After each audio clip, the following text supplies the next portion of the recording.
Oi pessoal, meu nome é Letícia Hessling e o que me trouxe aqui hoje é justamente a ideia da gente fazer uma recapitulação dos conceitos acerca do direito das coisas, né, com um especial enfoque para o exame de ordem. Quando a gente pensa em direito das coisas, o que nos vem à cabeça? Nos vem à cabeça a propriedade, né, a posse, e é exatamente essa a ideia. Nós vamos estudar a posse, a propriedade e os direitos reais limitados, os direitos reais sobre coisas alheias. Então vejam, aqui, tá, no direito das coisas, nós temos o conceito, então, tá, de posse mais direitos reais. Então, quando a gente fala em posse, a gente até intui o que isso significa, né? Aquela relação mais próxima com a coisa, né, que vai gerar uma consequência jurídica. E quando a gente pensa em direitos reais, nós estamos nos referindo àqueles números cláusulos elencados no artigo 1225 do Código Civil. Então, direitos, né, o direito das coisas seria a soma da posse mais os direitos reais.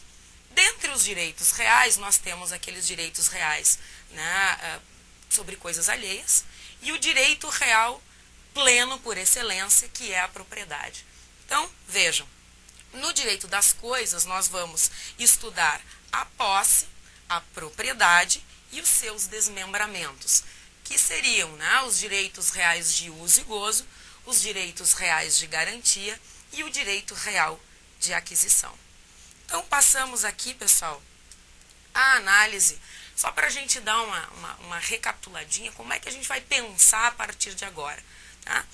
Numa relação jurídica de caráter pessoal, por exemplo, numa relação contratual, nós temos uma relação entre um sujeito e um sujeito versus um objeto. Então, existe um vínculo existente entre essas duas pessoas em relação ao objeto, claro, não só em relação ao objeto, mas também em relação a uma situação jurídica qualquer.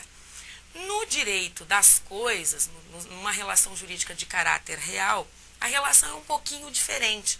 Nós temos a figura de um sujeito vinculado diretamente a um objeto, ou seja, existe uma inflexão direta entre esse sujeito e esse objeto. Então, é uma forma diferente da gente pensar, né, levando em consideração os conceitos acerca do direito, né, das coisas, os direitos reais, em relação ao direito pessoal, contratos, obrigações. Lá, por exemplo, em relação ao direito de crédito, nós temos duas pessoas, né, que celebram um negócio jurídico e, em virtude desse negócio jurídico, existem consequências jurídicas, né? Um tem uma obrigação de dar, por exemplo, outro tem uma obrigação, né, de pagar alguma relação, né, uma quantia.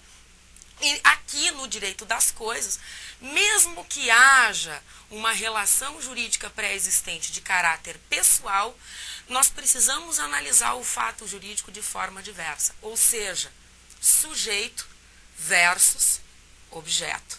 Assim acontece na posse, assim acontece na propriedade e assim acontece nos direitos reais sobre coisas alheias ou nos direitos reais limitados, como no penhor, na hipoteca, enfim, no direito real de usufruto, no direito real de uso e assim por diante.